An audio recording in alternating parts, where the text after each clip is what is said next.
Good afternoon, good evening, good morning, whatever time of day it is where you lovely people are. Today I'm going to be doing a tutorial on the Google Forms like I was talking about in my last video for capturing email as a free alternative to whatever paid service is out there.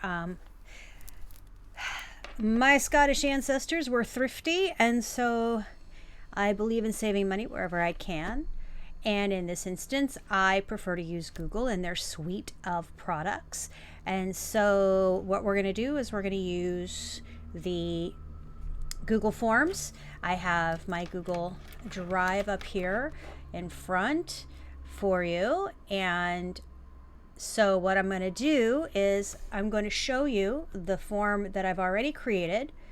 It's right here. And this is for my personal email club for my very important beauties. And it's very simple. The first part is the description of what the form is. There's the title.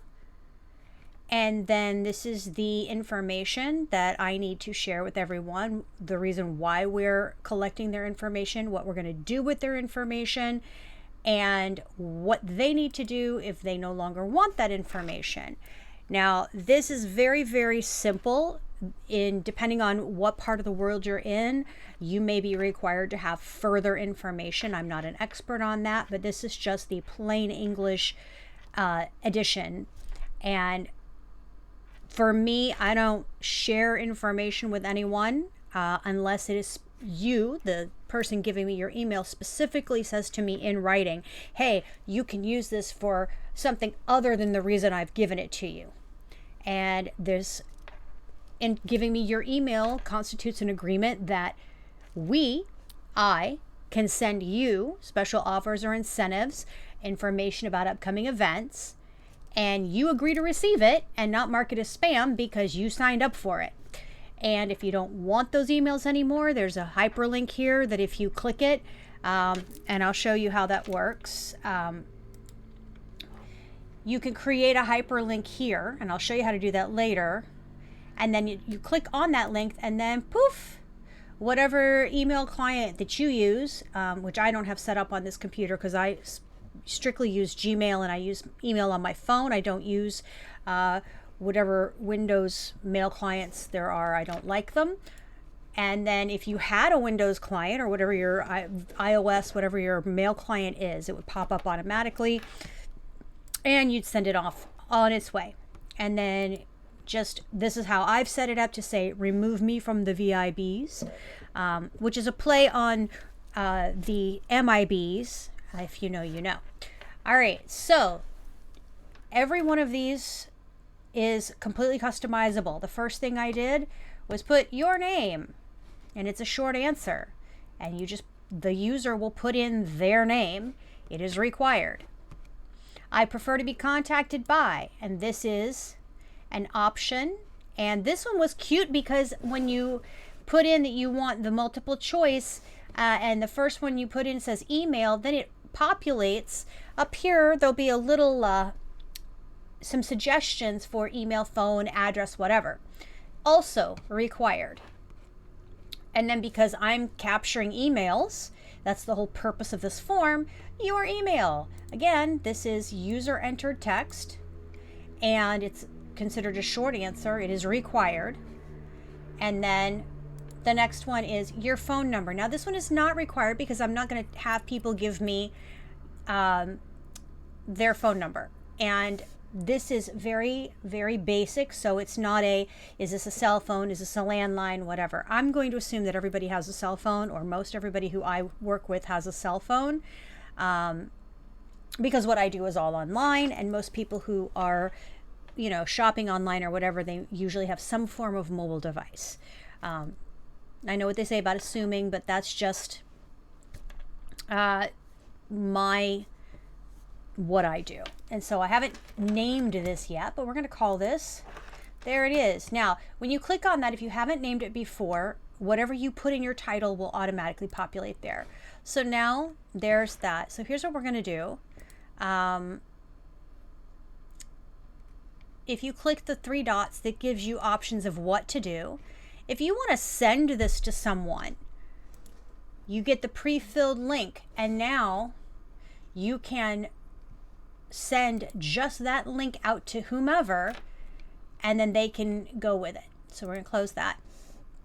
Here you can change colors. You can preview it. Thank you, Google. So this is coming from my business, and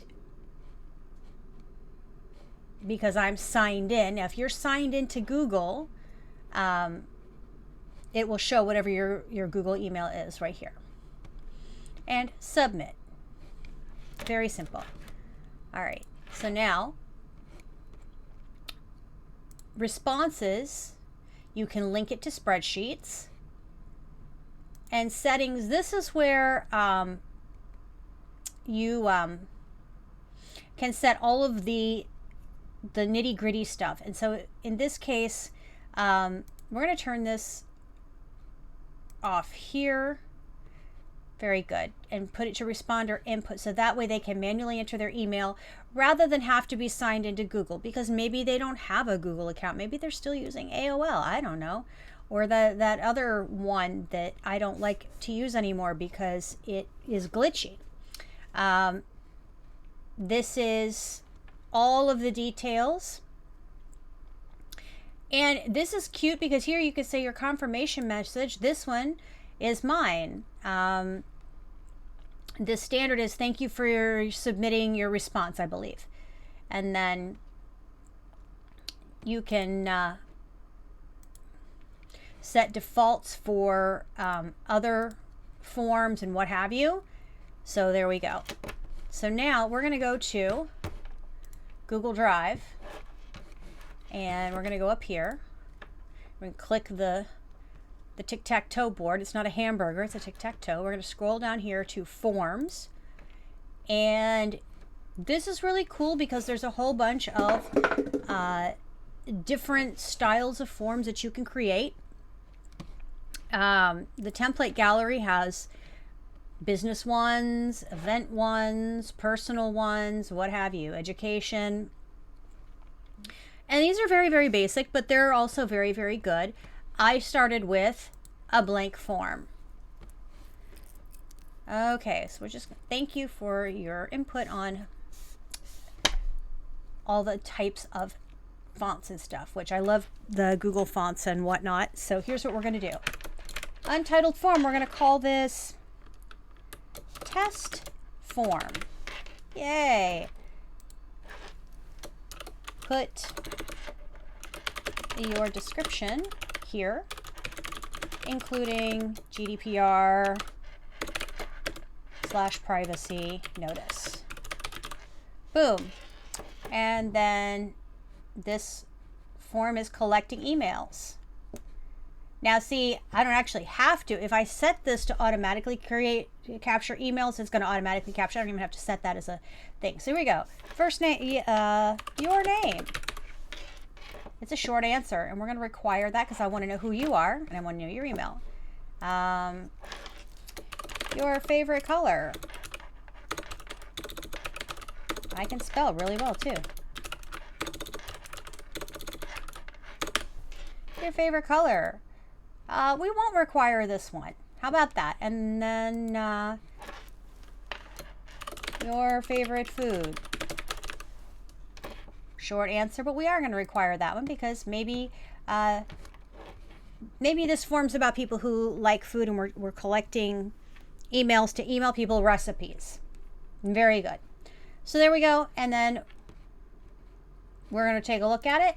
Boom. Your email, your name, your favorite color, your favorite food. All right, so we're going to submit. Oh, so this is, so I'm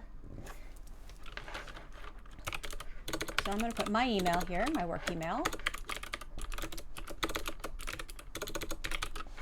And you know what? I'm going to do, because it's not going to validate that that's an actual email, but we're not going to tell anybody that.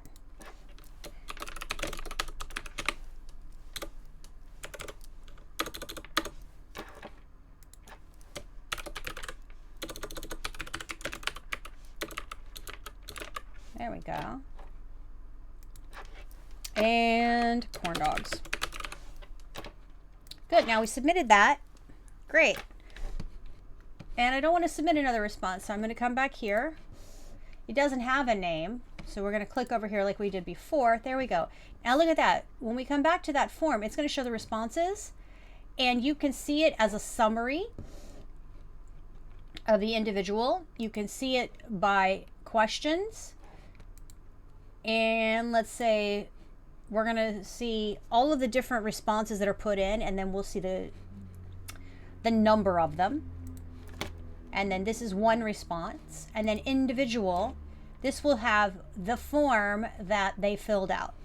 So summary will have all of the emails, all of the names, all the favorite colors, all of the favorite foods, all in one thing. Now let's do this. We're going to link it to Sheets, create a new spreadsheet, and it's going to take our Google form name and put responses so that we know that it's tied together, and create. Now, boop, it opens it. So we have a timestamp, the email, who signed in, their favorite color, and what they like to eat. Simple. From here, now you have all the information you need to start generating your emails and your content and sending it to people. It's that simple. And as long as you use it responsibly and you don't spam people, please, you're good to go. I hope you enjoyed it. It's a very simple tutorial, nothing fancy. If you want any more information on how to do this, or you need me to walk you through it a little bit, I'm more than happy to help in the comments below. And I look forward to helping you with your needs in the future. Have a good one.